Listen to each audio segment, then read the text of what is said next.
Yeah, they had us the first half, I'm not going to lie. Oh, could be Wayne! I think I got my swagger back. Oh! I love it, baby! Them orange britches. Something about them orange britches. Tennessee wins! By Tennessee, Jawan Jennings. Jennings makes the catch. Ball hit high in the air into right field. Going back is Sayre. And Tennessee can say hello, win column. A grand slam in the bottom of the ninth. You can't draw it up any better. We just won a basketball game, and we're very happy right now. I made up my mind. I don't expect to ever look back. I'm going to stay at the University of Tennessee.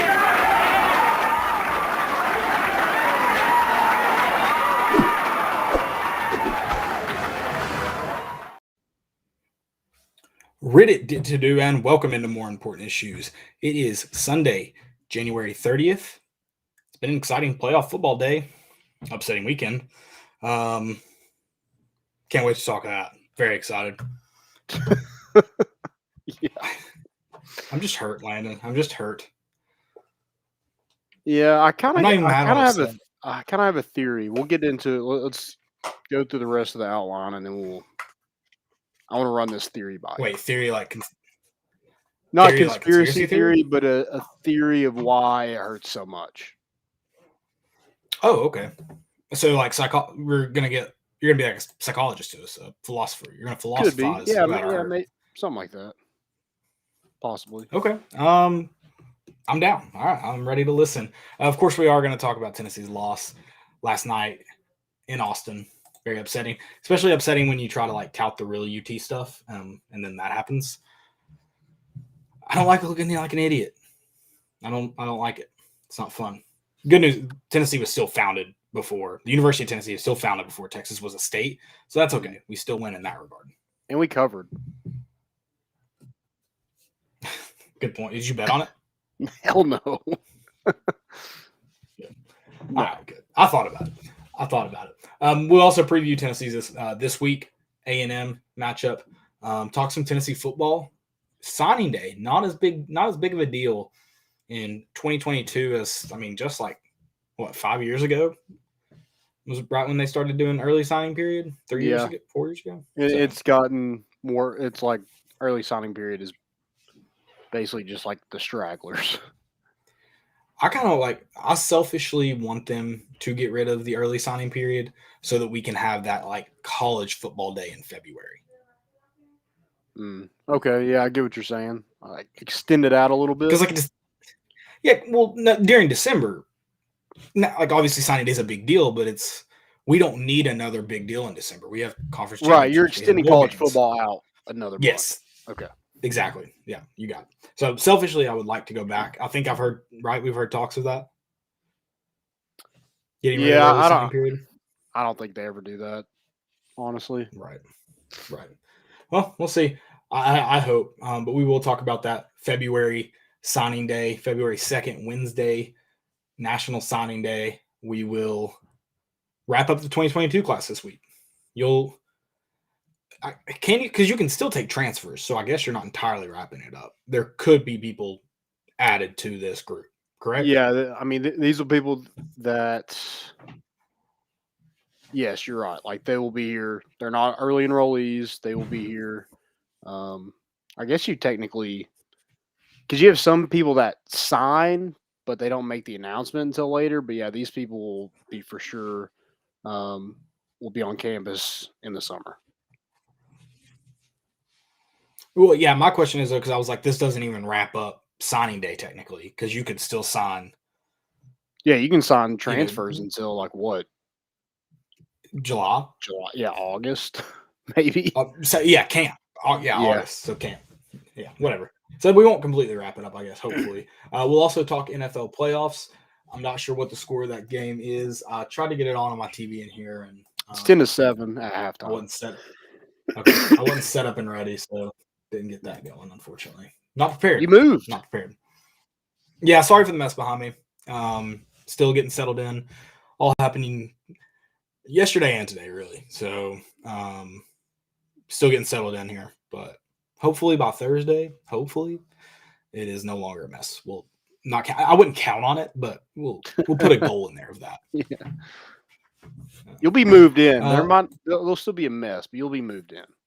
Yeah, exactly. I'm gonna start using my move-in mess like forever. Like anytime people come over, sorry for the mess. I just moved in. Oh, when did you move? A year and a half ago. Still getting settled in. That makes me think of on Grown Ups when he's like, "Your kid's still breastfeeding? How old is he? 48 months. That's 4." It's all about how do you see the glass, half full or half empty. Let's talk about. I don't know how you see the Tennessee basketball glass half full right now. If you do, though, kudos. Maybe you're a real fan, but yesterday was very disappointing for a lot of reasons. Yeah, it's like they just destroy you and then bring you like back into it. Like you're out by the like midway through the second half, you're like, all right, this is over. I can, have it on, but I can casually just do something else. And then it was like, oh crap, we're back in it. Oh crap, we might win. Psych. I mean, just that. How did you feel down the stretch? I felt like did it was you feel like exactly hopeful, like you were like like. See, there was obviously that thought. Like I think any sports fan has that thought when you're coming back. Like, oh, they did all this to let us down. Yeah. But I was like, I had that mindset where like we talked about this Tennessee team. Unfortunately, they're not gonna beat the people like they shouldn't beat. Most of the time, at least. But these games, it feels like they always find a way to win. Even in the worst of the moments, they've found ways to win games like this, where they should have beat them. They sucked for the game, but then they come back and then have their moment. So I was very hopeful. I think that thought crept in, but I was like, no, we've talked about this. They found ways to win these games. So I was very broken at the end. You kind of prepared yourself for utter meltdown. I didn't. I was too hopeful. they've been winning a lot of those games at home. They haven't won those close games on the road. Just can't find a way, it seems like. It sucks. I mean, like you're down 17, come all the way back and tie it, and then you lose on a phantom foul call, and then the last play was kind of questionable. I'm sure there's disagreements all around, but didn't work out for you, and you lose, and then one of your players that's trying to rebound gets freaking blasted right in front of an official and no call. Right. I do want to say about the last play too, because I know there's disagreements for several reasons. The only thing I'm a little upset about is a three. Like we seem to be looking. Our only option was the Kai Ziegler drive for a layup or 2 3-pointers. And that's frustrating that you don't have There's actually a lot of people miss this. There was 3 people set up to shoot that basketball. And this is my problem with the 3 from 3-point range. Yeah, it wasn't the 3. It wasn't just because it was a 3-pointer when you're down 1. That's questionable. But hey, if it's wide open, I mean, you got an open shot. But it was the 3 people that were gonna shoot the ball. It was the people that were in. Josiah Jordan-James, 27% from 3 on the year. So he's your first option. Vescovi, 0 for 5 in the game. I want to stop. Yeah, that's true. I do want to stop you with Josiah, though. I need to look at his stats before I just say this.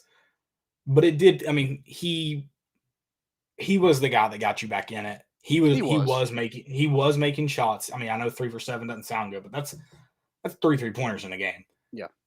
I don't hate him taking the final shot. I do have a problem with it being a 3-pointer for a few reasons, but I don't have a problem with him taking the final shot. We're in another game where maybe he's not playing great. I would agree, but I'm all about rodding your guy, and I felt like in that game that was Josiah Jordan-James. Yeah, I mean, him or Zakai Ziegler, the 2 guys that touched the ball. Right. Yeah, Zakai Ziegler was. I mean, 17 minutes is all he played. I mean, that's stupid. Number one, he should play a lot more. He should probably be starting. I mean, he's definitely one of Tennessee's best players. The other guy that was set up, I think questionable Zakai Ziegler, Go ahead. Well, I just think I think on the starting point, I think he falls victim to having Tennessee's best player in Kennedy Chandler and Tennessee's most consistent player, Santiago Vescovi, playing the same position he does. Yeah. At least the same. I mean, at more output, at least for Vescovi consistently. And then Kennedy, when he's on, more output too. I mean, he had 8 points. But it comes to like, who's giving your team a spark? And it's him. Oh, yeah. Just about every single game. It's like Tennessee's down, they put in Zakai Ziegler, and something good happens. But is that an argument for him to always be your sixth man? Like, he should be your first guy off the bench because he brings that spark. I'm not saying he comes off the bench, that's fine, but he needs to play more than 17 minutes because Tennessee could have used a lot. I mean, even 18 minutes. He scores one more basket, they win the game. Yeah, no, I agree with that. I mean, and maybe he brings that same spark as a starter. I just think it's more of a victim of circumstance where the two guys at the position he would play, it's hard to justify bringing them off the court. Yeah. Victor Bailey Jr. Going back to the three-pointer, I just wanted to Victor Bailey Jr. was the other guy. He is a whopping 21% from three. I just don't I don't understand why was Kenny Chandler he's your best ball handler? Why is he not in the game? I just have questions. And I don't have questions if you make that shot. I mean, that's the bad thing about it. If you make that shot, no one's saying anything, but it's just, I don't know. This team just seems lost at times. I mean, that's twice we fouled somebody on a half-court heave to end the first half. I mean, yeah, it probably shouldn't have been a foul, but it's like we have no sense of what's going on sometimes. That's the thing. It may not have been a foul, but don't put yourself in a position for it to be a foul. Right.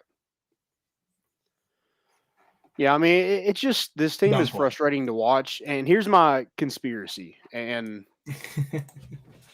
is it as bad as my rat? It's probably stupid, but I think aren't all conspiracy theories like I guess that's a good. But the fact that we're scoring 51 points in a game, I mean, did Josh Heupel not just spoil us by at least making it fun to watch? Even if we didn't win every time, at least it was going to be entertaining to watch. I mean, that game last night was horrible. Oh, it was not until those last 5 minutes when we started hitting shots. I mean, we scored 32 points in 33 minutes of play. That's horrible. Well, and you talk about that too. I think I would like to see Tennessee going more of that 3/4 full court press they did during that 5-minute stretch. It created so many more shot opportunities, and you're playing 12 guys, whether you want to play 12 guys a game or not. You are, so you have the minutes to do it. I would love to see Tennessee go into more of that full court pressure. Pressure before they get to the half court line. That created so much offensive opportunity for Tennessee. I don't know how you see that production and don't do it more often. I don't know. I don't think Tennessee can do it for 40 minutes. For 40 minutes. But I mean, for points of the game that you really need a run, because Tennessee let Texas go on too many runs. Yeah, and I think it wasn't even really the runs. It was just Tennessee's scoring drought. Like, it was more of Tennessee just not being able to hit shots than it was just Texas. But if that creates more 54% from the field and only scored 52 points. Tennessee should have absolutely won this basketball game. Right. But that too, when you talk about Tennessee scoring droughts, if you get easier opportunities from turnovers, that gives you that confidence, that momentum, and they need more of that. I mean, it's just frustrating. We had 15 offensive rebounds. They only had 4. Ooh. And you're not cashing in those offensive rebounds because I think Tennessee has a lack. I mean, it's not. I know Tennessee has a lack of post presence.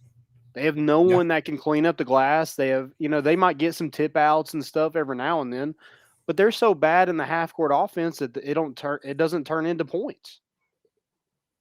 You don't have a guy late in the shot clock like a Grant Williams that you can just throw the ball into and he's going to go get you 2 points or he's going to get to the free throw line.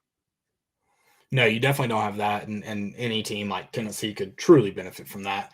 It boils down to aggressiveness, though, because another thing about Grant Williams is he wasn't going to be taken away from the rim by a defender. If a post player was on this team was to get that ball, they could be taking their shot from 13 feet out because they're going to get pushed away from the basket, and it's a difficult shot at that point, and you don't want it fade away or something. And so, so you've got to be aggressive and go to the rim, specifically in those scenarios, and that's why I wanted it either to be Ziegler or Chandler with the ball in their hands. Let them go 94 feet, however long college courts are now. I thought they were 93. They kept saying 94 last night, so I have no idea. But let them go the length. Those are the aggressive guys. Honestly, I think I would have rather seen a Zakiah floater than a 3-pointer last night. Yeah, no, I agree. I mean, especially like the way we've shot from 3 recently. Like that's just not the shot I wanted to see us take. Right. And I know too, going back into that post thing, I know, a lot of people want to see Brandon Hunley Hatfield, and I know he only played 4 minutes last night, but he's gotten a healthy amount of minutes over the course of the last 6-7 games that it's been mentioned he needs to play more, and he just hasn't done a ton when he's in the game either. No, yeah, not been effective. So it's not like he's earned more time on top of that. And I think sometimes it's a lot easier to give that guy minutes when he's playing well. When the people are in front of him, they're not playing better, and he comes in and doesn't do anything. It doesn't give you encouragement to play him more as a coach. So I get it. Yeah, that's why the biggest mistake Rick Barnes did is not landing a post player in the transfer portal. I mean, it's killing you. With Fulgerson just not being the same Fulgerson that we saw 2 years ago, Olivier has gotten some better, but not enough to really give you anything. Right.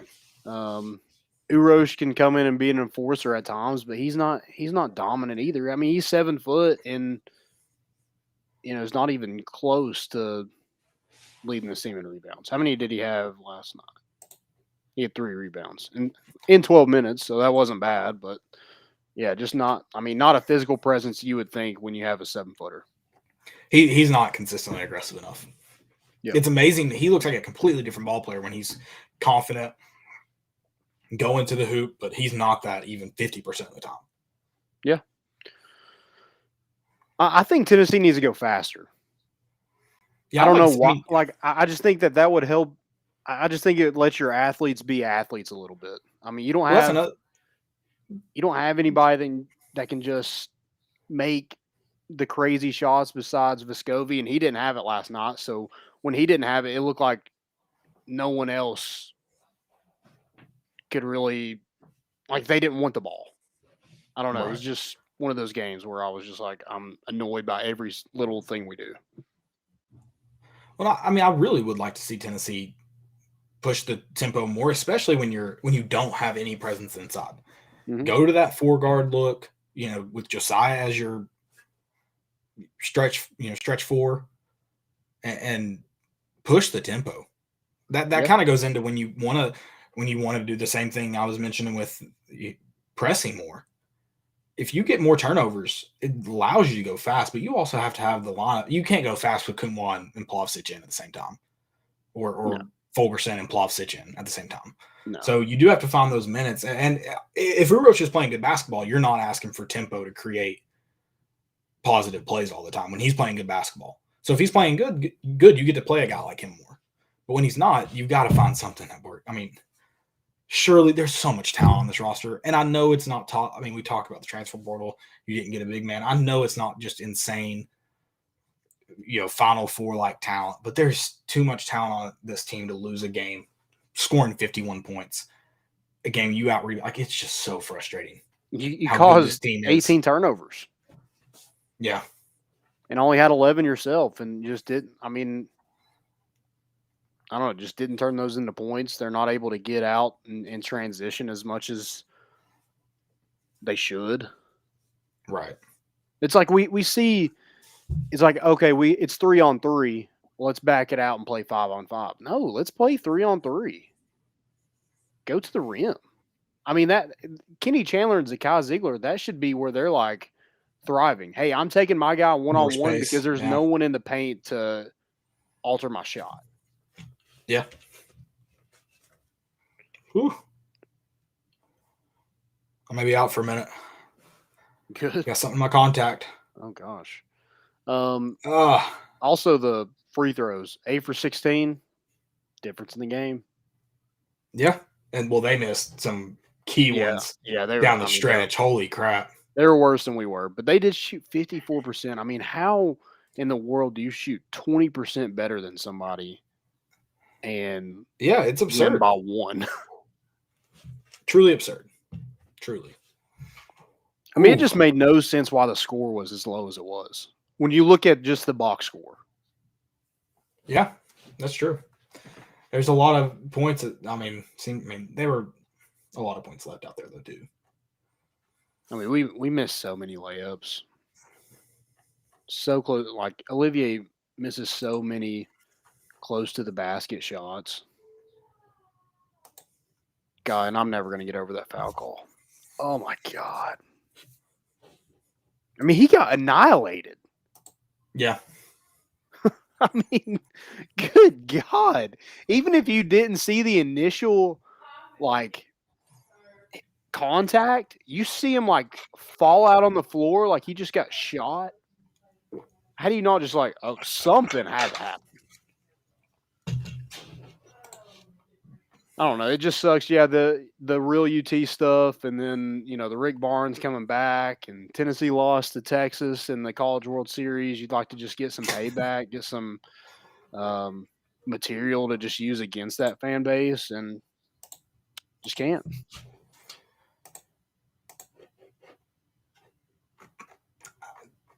I'm at a loss for words, just because we thought Tennessee was better than that team going in. You had questions about the front court, obviously, but overall better. And then you play the game, you talk about it. Better, yeah. You look at the box score, and you're wondering how Tennessee didn't win. It's very frustrating. It's very frustrating. Oh man. Well, let's preview A&M, unless you have anything else for this game. But I mean, I really don't know what else to say. Yeah, I mean, it's just hard to watch. It's hard to watch this offense, you know, score that many points. Even when they do win, it's still like, oh gosh. And I think a lot of that is because of Josh Heupel scoring all those points in football, whether you win or not. And it was just entertaining. At least it was entertaining. These are not entertaining, and you're losing basketball games. Well, and don't forget, Tennessee came out of the gate shooting the ball like crazy too. Yeah. So this offense got you fired up.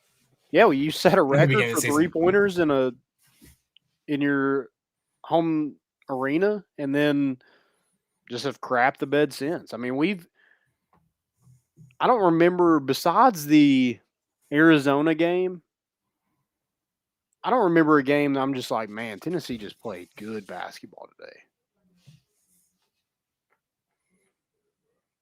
Can you think of one? Well, North Carolina. We played a good game against North Carolina. Lately? Lately? Hell no. I would say I felt good after the LSU game. And I thought Tennessee played better, sound basketball. That's a good point. I forgot about that game. Yeah. Hey, yes, you did, because after the LSU game, I had to pump you and Joe off the train a little bit. I'd be like, guys, it's one game. Let's calm down. We got a lot of work cut out for us. Yeah. Y'all were a little fired up. Also, I mean, I'm mad Joe's not on. I'm mad Joe's not on because I gotta. Oh, I'm sorry. No, you're good. Go ahead. I was just gonna say I don't want to go away from Tennessee too quickly. I am mad Joe's not on though. I've got a bone to pick with the Joes of the world. After Joe Mixon, Joe Mixon. I know he was looking to score on that one and knew he had to get down. Don't want to risk fumbling. I needed a Joe Mixon tutty. So yeah, I know Joe Burrow. I'm happy for that, Joe, but it would have been nice. Really ticked off about that one. Yeah, I do hope that kind of, I don't know, that comeback maybe gives this team some confidence offensively. God, I hope so. Maybe it gets Zakai Ziegler more playing time. I just think he just gives you he gives you so much defensively. Even though he is smaller, he's probably one of our better defenders. Right. So yeah, hopefully that gives us some confidence. But man, it's just that's a tough one. That's a tough pill to swallow. 100. No, absolutely. Not happy. God, I hate Texas. You know who I hate more than Texas? Texas A&M. Little boy. Original OG little boy. Speaking of games you should win, but what sucks is you're going to be tested on the offensive side of the court very heavily. Oh, yeah. They're really good defensively. And you know, a team that gets out makes in it a tight transition. game. This is a team that gets out in transition because they're not great offensively, but they are, you know, Tennessee gets a lot of steals, I think 9.9 or something like that. Well, Texas A&M gets about 10.5 per game. So even a better, you know, will pick your pocket even more than Tennessee will. Again, they're not great offensively. I think it is another defensive matchup, kind of like that Texas game. So buckle up, but we're probably in for a low-scoring affair. Oh, and probably an ugly game from Tennessee on the offensive end. Yeah. Yep. I'm not looking forward to it. I'll say that. So what do you think about before we really dive into Texas A&M? I say dive. I mean, we just look at them briefly, but Rick Barnes. There's a lot of people who are like, leave him in Texas.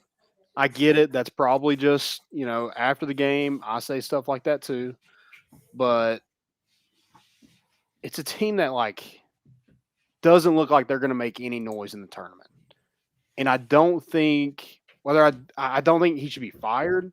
I don't think it's acceptable for him to be the third highest paid coach in America and not make any noise in the postseason. Yeah, that last part is hard to disagree with.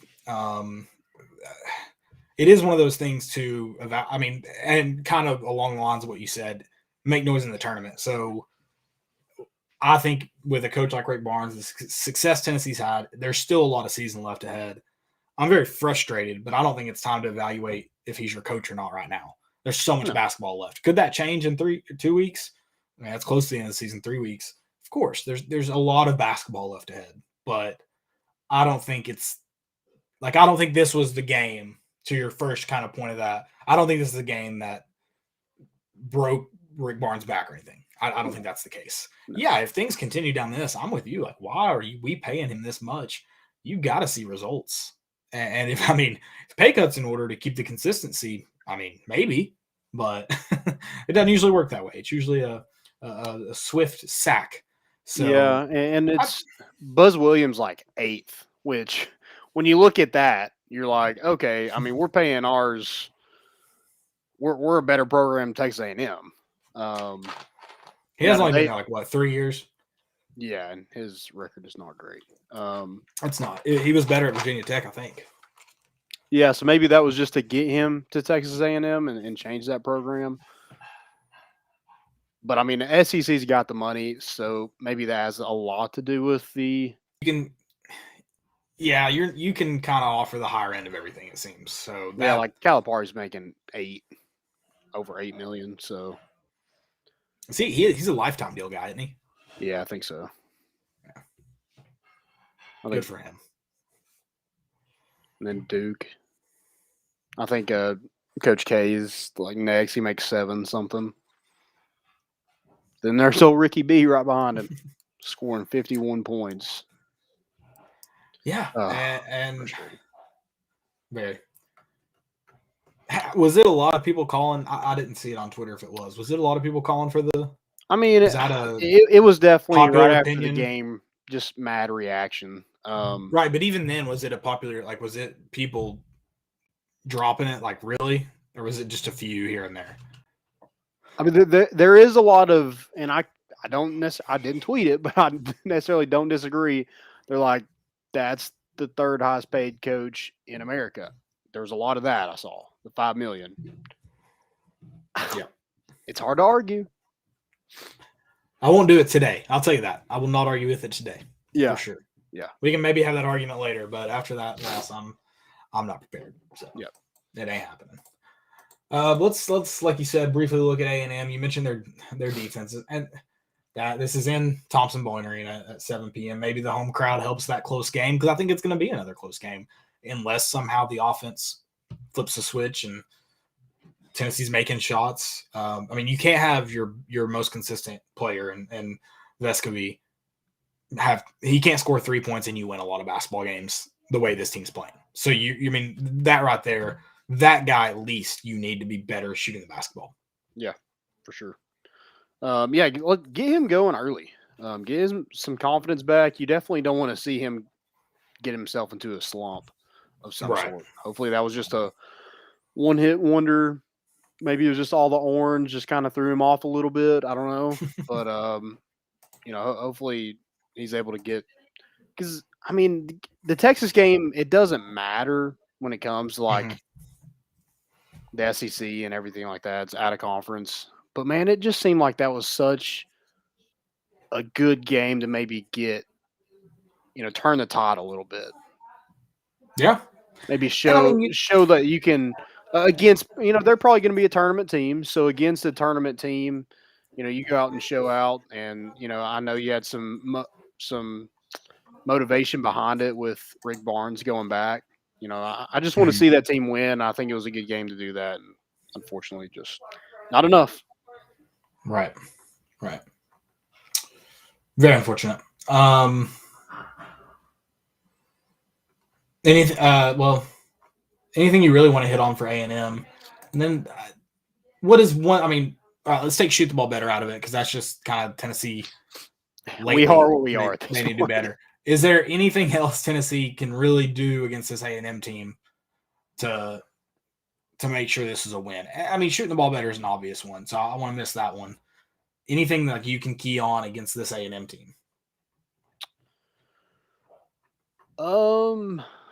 I think free throws will definitely need like that. It showed who did we play in Florida? You're 17 of 18. You won by 8 points.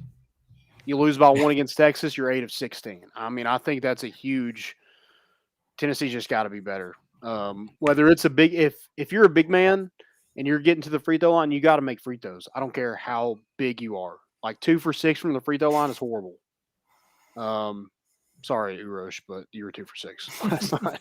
And that's where the majority of our they got offensive rebounds. They went up, got fouled, went to the free throw line, couldn't cash in. So there was just too much of that last night. So get an and one, make sure you score it. That way you only have to shoot 1 free throw. Make it a little bit easier on yourself. I don't know. But, yeah, they just need to do a better job hitting their free throws, because they're not a great shooting team to overcome bad free throw. Is that the same as shooting better, though? That's my only question. Maybe. Are you okay? All right.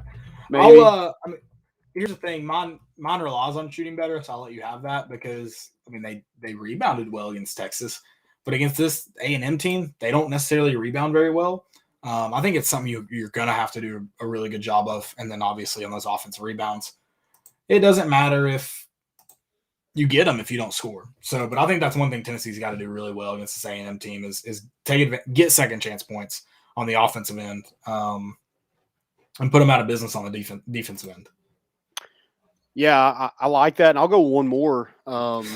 Texas A&M, Buzz Williams always been a big defensive guy.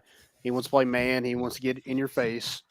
Tennessee's got to win those one-on-one battles. Kenny Chandler, the Kai Ziegler, Vescovy, Santi, whatever. They got to win one-on-ones. They can't get rattled. Can't turn the ball over. Got to win those one-on-ones. Get to the rim. Please just win this ball game. Let's get back into SEC play and start winning. Yeah, please. I would love nothing more. Yeah, you can't lose to Texas A&M at home, especially after you lost to Texas on the road by 1. Got to rewrite that. And you get back at the state of Texas. Get back at the state of Texas too. Yeah, let's do that.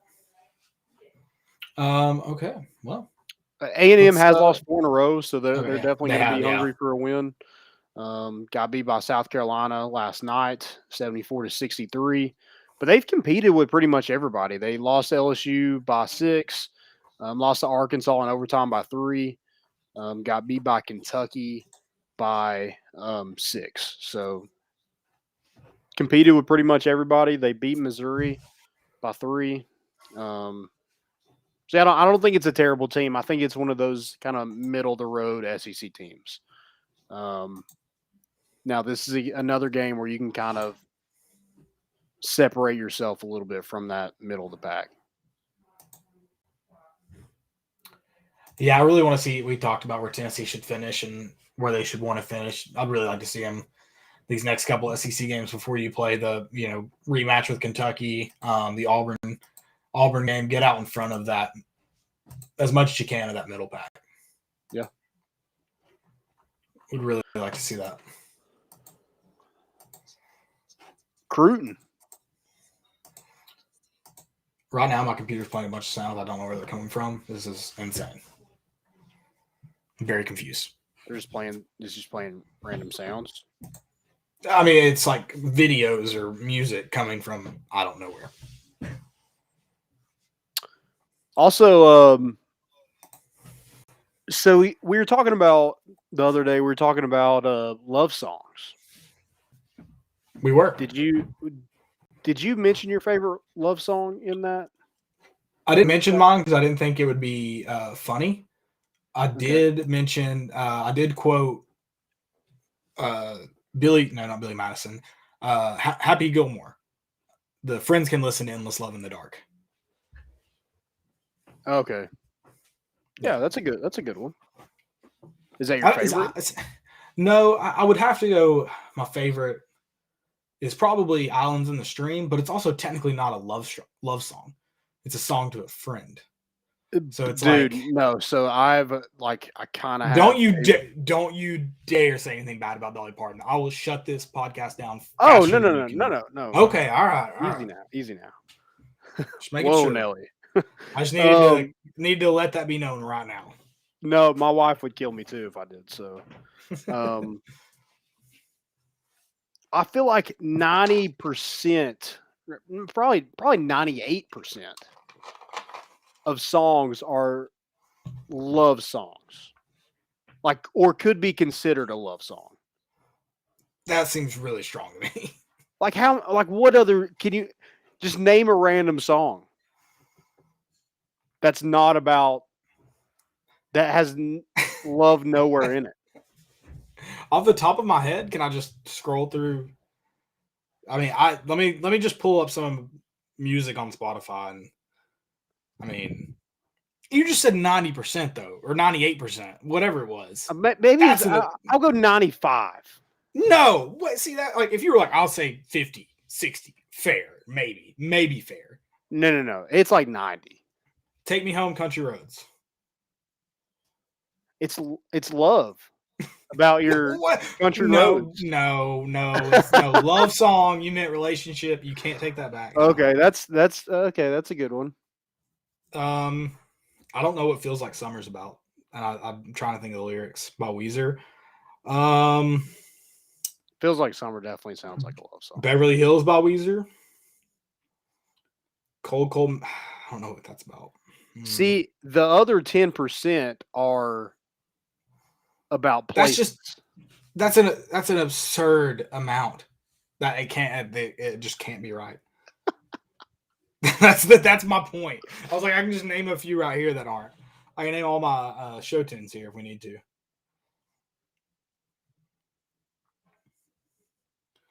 Yeah, no, I'm not buying it. You're scrolling though. You see them. Spiderweb, no doubt, is what Scott said. I would kind of agree with that, but that's still high though. 90%. That's still high. What do you say?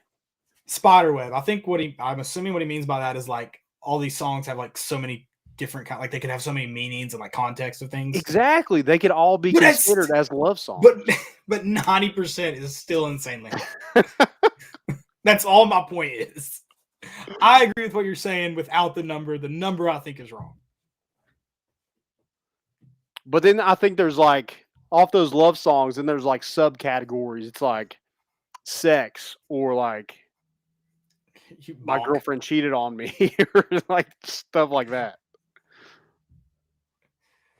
I listen. I agree. I just think 90% is too high. Spiderweb, I'll agree with. Okay.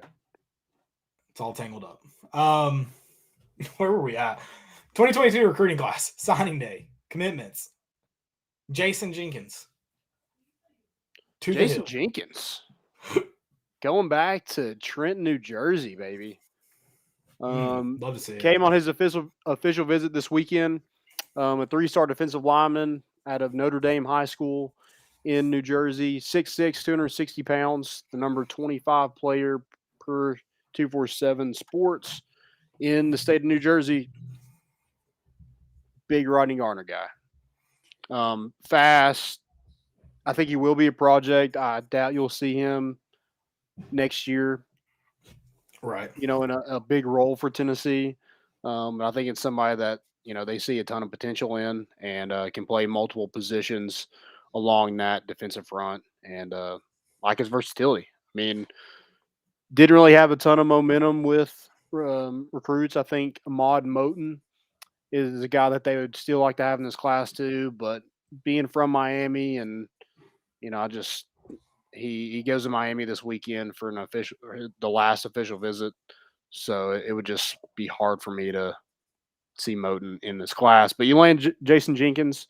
I think they definitely needed to add somebody else along that defensive line front. Just not an edge rusher, a guy that can probably play at 260. I mean, in college weight room, you could throw on 20 pounds and play like a Matthew Butler type role, or you can maybe stay at that weight and play the defensive end position. So I think he can play, whatever they kind of see him at, whatever they kind of mold him into. But yeah, definitely somebody that, his recruitment picked up late. West Virginia is offered, Pittsburgh, Boston College, and took an official visit to Florida. So, there was a ton of teams that kind of offered him late, and Tennessee was able to land him this weekend during his official visit. So, and you mentioned versatility. He, this is just based on highlight tape, so you're obviously seeing a lot of the best plays, but kind of looks like that. Looks fast, strong. Still, I mean, you talked about. Still looks like he could fine tune some things, but has the intangibles, and that so it's much harder to break down from those when you see a guy 6'6", 260. I mean, a big dude, but also has a little bit of quickness to him as well. He's not your average 6'6", 260 when it comes to moving around the field. Yeah, and I watched his after his commitment, he did a interview with Austin Price, and just seems super intelligent. I know you can't read a ton off an interview, but a kid that age that can really handle himself in an interview, especially a kid that's not, a highly rated guy. It's like it's probably new to him, but to handle himself the way that he did, I was super impressed by that too. So, I know with Rodney Garner, he definitely likes intelligence along that defensive front, and I think they landed somebody that has that in Jason Jenkins. So, right, congrats. I think the Rams just ran a flea flicker screen. Did it turn into a pick? No, it was a great play. Nice. Yeah, hadn't seen anything like it recently. Field. They are 17-7. They do have the ball. It's in the 49ers territory. I'm not sure where at. 30 maybe. It's on the 20. 20. Okay. Yeah. Off the flea flicker screen. Don't hit on the flea flicker screen. Yeah. I know we're about to talk NFL playoffs, but on the Jason Jenkins note, 2020 recruiting class wrapping up this week, sort of. Yeah. And probably the only one, if Moten gets in this class, I would be shocked. But I think it's the last high school player that you'll see, or the only high school player you'll see sign. Is that Wednesday? Wednesday, February 2nd. Yep. And but Tennessee did move up in rankings from 15 to 14 on 247. So I think it's pretty good. It sucks to see that sad, SEC ranking. It's a little demoralizing to see that SEC ranking. Yeah, that's like yeah. If you when you look at that 14 number, you're not incredibly upset. Last year you're 8th, and then my next point in 2020, not in recruiting rankings, you finished 5th in the East. Yeah. So when you again, I know recruiting rankings don't always correlate, but they do a lot of the time. And you're finishing 6th in the SEC. You finished 9th, 10th in the SEC total overall in 2020. Yeah. At least you're getting progress somewhere. And they don't always correlate, but the two teams that are in the at least top 3 every single year, and Georgia and Alabama play for national championships. So, and you've got to do it over a consistent amount of time, and you got to get to the recruiting. You got to jump them at some point, at least for a year, and get their guys in there to get teams that can beat these guys. So, yeah, it's not the best, but I'm with you. I'm not ready to complain about it. Yeah, and they got a visitor Auburn transfer defensive lineman, Marquise Robinson, visited this weekend as well. Was tweeting about Tennessee on social media and stuff. So, I mean, you can't really read into that a ton, but he did visit over the weekend, and maybe he makes a decision, but that would be a big get. We kind of forgot that Gerald Mincy is already enrolled. And, he was as soon as, Tennessee, I think they're going to a bowl game. He was in town or wanting to come to, even he visited and committed, and the staff had no clue he committed. They accepted it. But yeah, we do kind of forget that Tennessee has landed an offensive lineman in the transfer portal. Maybe they're able to lock down Marquise Robinson. I still would like to see a receiver at some point. A linebacker would probably be nice. I know you landed Jackson Hanna. That would be a preferred walk-on. He is from the Nashville area. I think he's friends with the Lampleys. Okay. Yeah. Okay. Yeah. You mentioned him. They went to NBA, and I know Jackson Lampley's dad. I forget he played at UT. I forget his first name. Brad. Yeah. He did a big congrats for him when he decided to transfer from Nebraska. So he did kind of land a linebacker. He played a lot of special teams, so maybe he helps you out in that regard. But, with how thin we were in the spring last year, I think just bodies is something. Maybe you see more from Juwan Mitchell. But, yeah, defensive back, wide receiver, linebacker, that's probably, maybe another tackle body. Oh, it looks like Cooper Kupp just got another one. Did he? Yep. I'm going to be real mad Debo hadn't scored yet, but if Debo scored Debo scored. Oh, he did score. He had a receiving. That's why I was overlooking it. So, yeah. So, Joe Mixon cost me that. Yeah. That bet. He cost me too. I put $2 bone to pick Joe. I didn't put the full 5. I just put 5. Yeah. I'm not mad. Yeah. I put 5. I've won $5 a day total. I bet 97. I've won $5. So I won 38, I think, on that Joe Burrow bet. Something like that. 30 something. Okay. Yeah. So I'm okay. I'm happy. I'm content. That's put 38 on it? Oh, is it even? I thought it paid out more. I put 20 on it. I thought it paid out more. Oh yeah, it was even. Oh, okay. So I just made 20 on it. I thought it said I thought the payout. I just looked at the bet slip earlier and just glanced over it. Oh no, it was so it only paid out $10. Oh, it was minus 185. See, I was thinking it was plus. Oh no, did you opt in for the boost? I guess I didn't. Oh, okay. Yeah, it knocked it down to plus 100. So I thought it said the where I read 38 is it was $30.81 is where I got paid out. Okay, gotcha. That's still money. So $10. Gotcha. All right, a little upset. I could have won more, but I didn't know it was a boost. So. You're good. That's so stupid. It doesn't automatically put you in for boosts like that. You gotta opt in for it. Yeah, I always have to scroll over on DraftKings to see what they got going for me. I just opt in on all of them just in case. Fair, smart. That's what I need to do. Well, let's talk NFL playoffs. I know you went through some of those signing days. Did you have any more?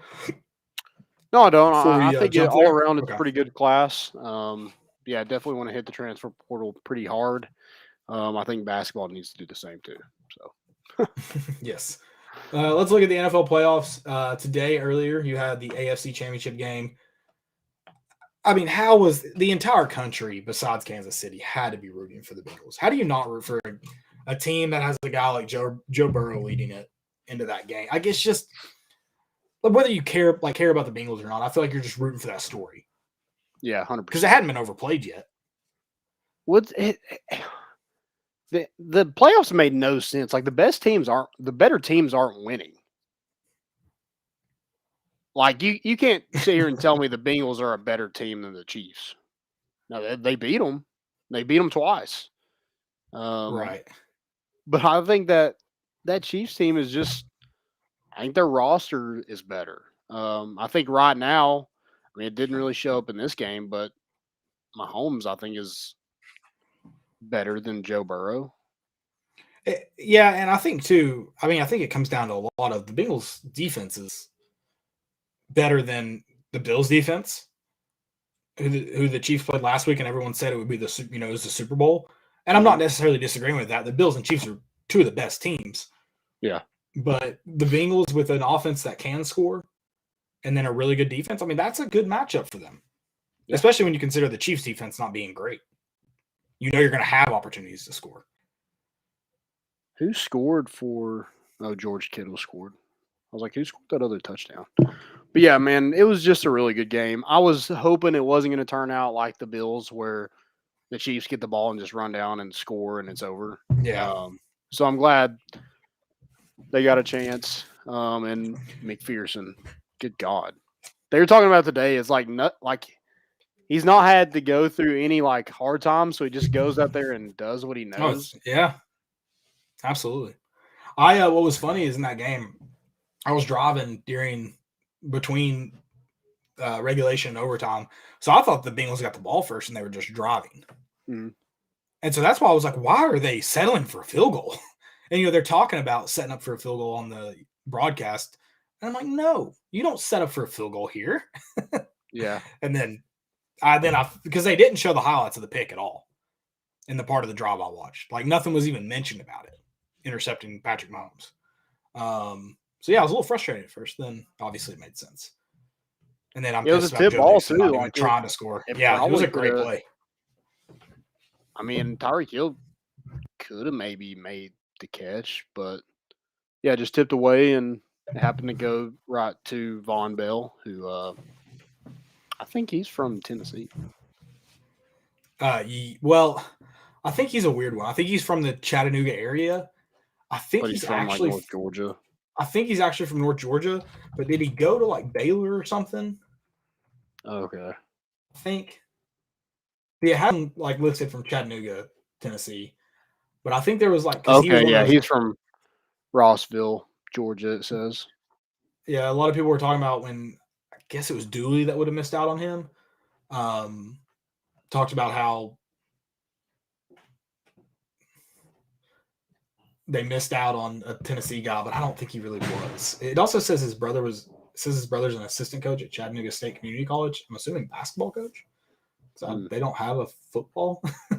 Gotcha. Yeah, guess who recruited Von Bell? Who was it? Willie Martinez. Isn't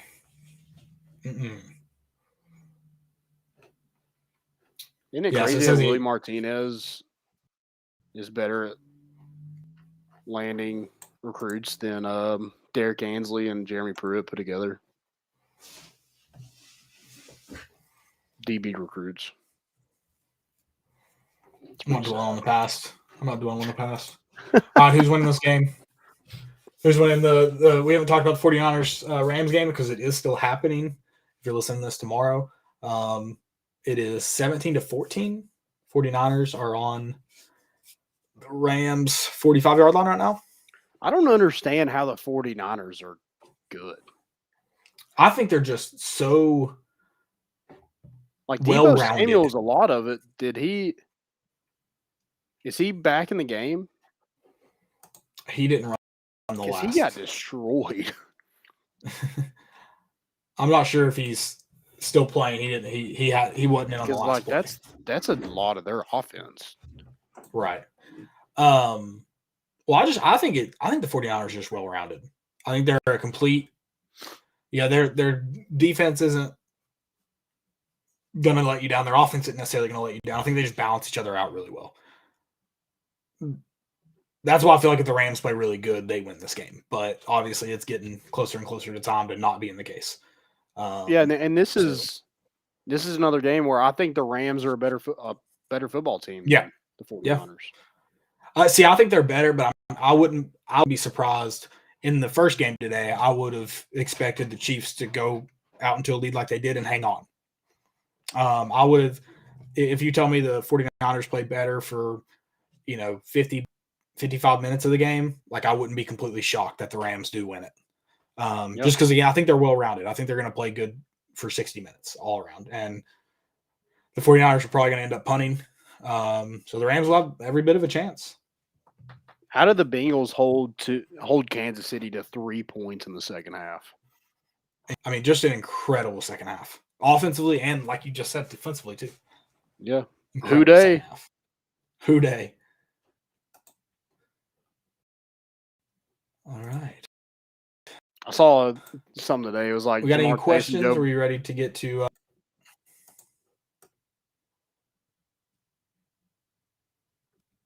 I'm sorry? What?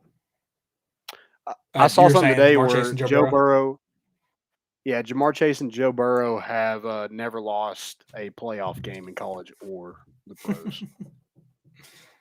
And he's going to, if he wins the Super Bowl, he'll be the first to win Super Bowl Heisman and National Championship? Super Bowl Heisman and National Championship, yep. Man. Insane. How is he not the GOAT already? I mean. Right. I want to see the cigar. Also, how many people were upset that I tweeted Peyton went out on top and Brady didn't? Like, there was people legit, like, somebody called me a bitch for it. They're like, this is a bitch take. And somebody's like, this is a bitch take. And I was like, dude, it's a joke. And it's not even like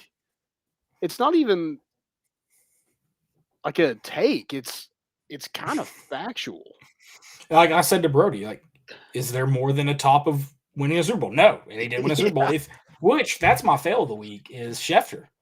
He's not retiring. Or it's not official yet, at least. Yeah. Which makes me think he's not retiring now. Right. He's going to come out and just make a point. He's probably going to win a Super Bowl and then retire. Let's be honest. Yeah, he's going to do it on his own terms. Yeah, if he comes back, I'm going to have to delete the tweet because I'm scared. It's going to come back on old takes exposed. No, you need that. It needs to happen. Let it be. I'll just leave it. Let it be. I do that sometimes. I cash out. I don't give people the opportunity to bring it back up. Is it still up right now? It is still up right now, yes. You're screenshotting it? Yes, I'm going to screenshot it. You can't delete it. Now you really can't. I won't delete it. Just because you said that, I won't delete it. Well, you really can't delete it now because I'm going to screenshot it, and if it gets deleted, it's going to be exposed that you deleted it. So you cannot delete it. That's how you do things. I'm shocked I got so much traction. Dude, how is Cooper Kupp the best wide receiver in the NFL? I don't know, but I absolutely love it. Absolutely love it. Like, it's insane.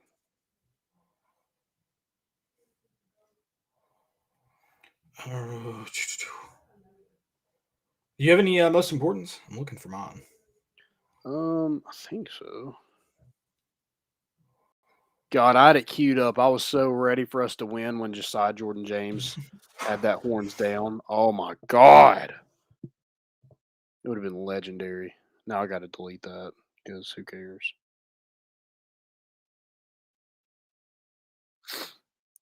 I guess doing that, he had to take the last shot. And it makes more sense now.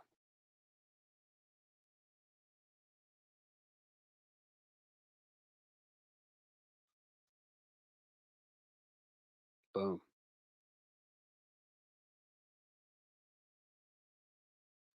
No.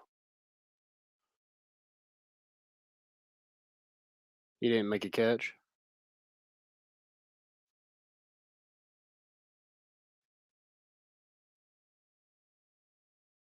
Oh, so it's 4th and 2. They got a punt. Or they go for it. I don't know if you go for that.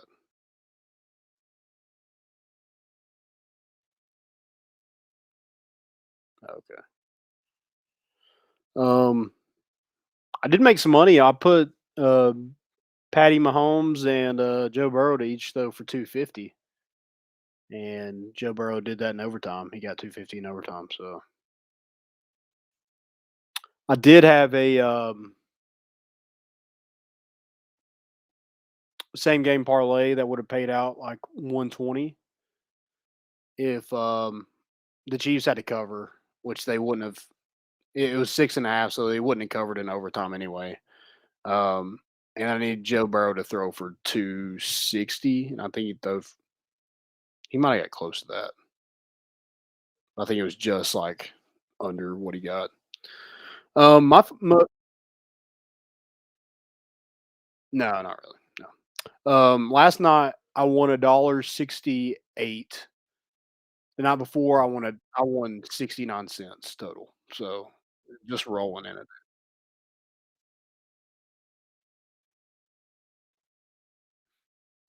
I do that sometimes, yeah. And it's lost me money. That's not how I won those two. But I have won money like that in the past, and I've lost money like that in the past. My first most important is Hall's basketball. Their manager Maddox, Mad Dog Shields, started the game on senior night, and dude, he was living it up. Did you see that? Oh yeah, so cool, really cool. Props to Halls for doing that. I mean, they made. I'm sure he had the time of his life doing that. Super cool to see. Props to Halls. Big Halls basketball fan from that. Send me a shirt. Give me that Maddox jersey. Let me get one of them.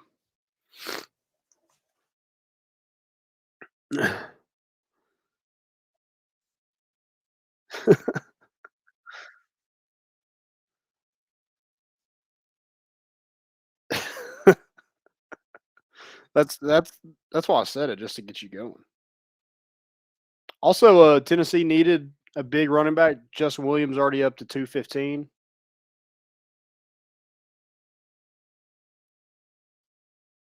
I think it had him listed a lot. Hold on, I'll figure out what he was at. Sorry, I was looking at the 2013 recruiting class.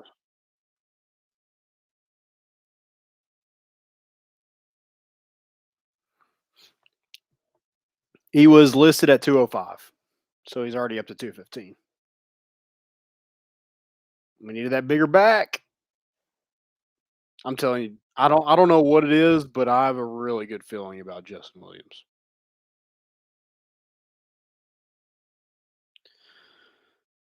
I don't have any more most importance. Um, fail. My first one is Kansas, Kentucky. Did you see where the scoreboard just fell apart when Kansas was running out of the locker room and just drilled two players like right in the head? Oh my gosh. Yeah, I gotta find it. I gotta. I'll find it for you. You got any most important or fail? Sorry.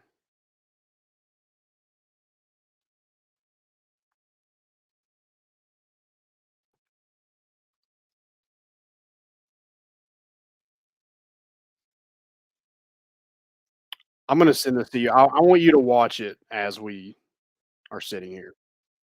Yeah.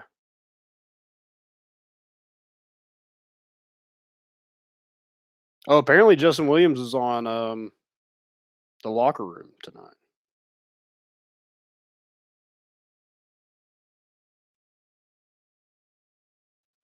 He is from Dallas, Georgia, East Paulding. It's Atlanta area.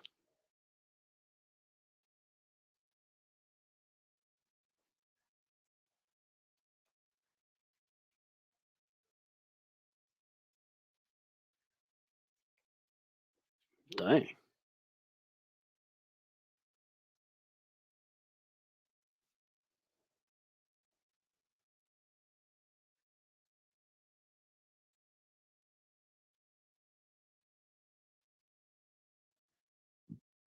Yeah.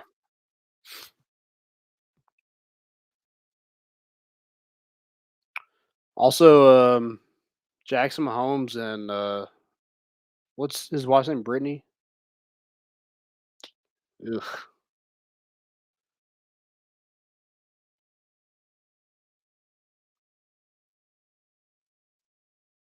Okay. We're big conspiracy guys. Hmm.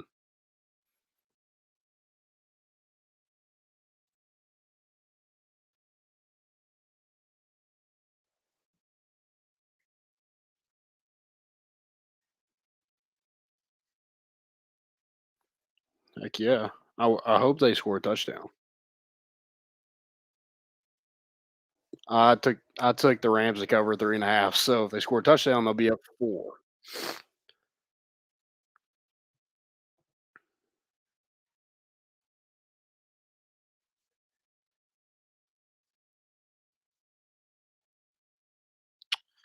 That's all I got, man. Not a ton for this show. It's kind of slowing down, but baseball's about to pick back up. We will be doing a show. I guess I'll go ahead and mention that on Mondays at 8. We'll probably, I don't know if we've 100% agreed on that, but I think that's what we're shooting for. We will have the bat flip back. Dylan Taylor will be back on it. Caleb um, will be producing it behind the scenes, probably jump in and out. And so we'll have, kind of those updates throughout baseball season. Update you guys on the weekend, the upcoming week for Tennessee and the schedule and things like that. Maybe we'll get some players on there, former players, and kind of talk about this Tennessee baseball team and just give them the coverage that they all deserve.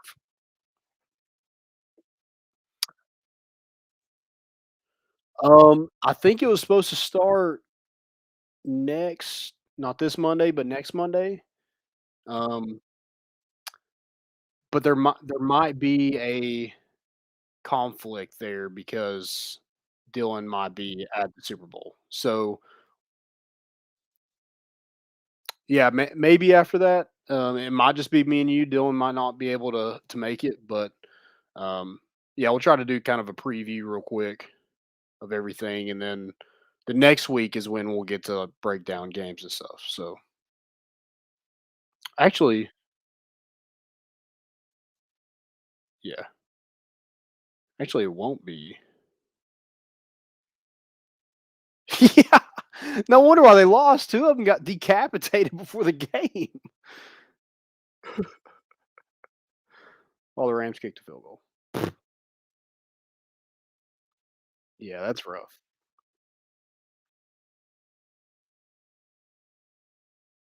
So it would be the 14th, I guess, would be Valentine's Day. Um,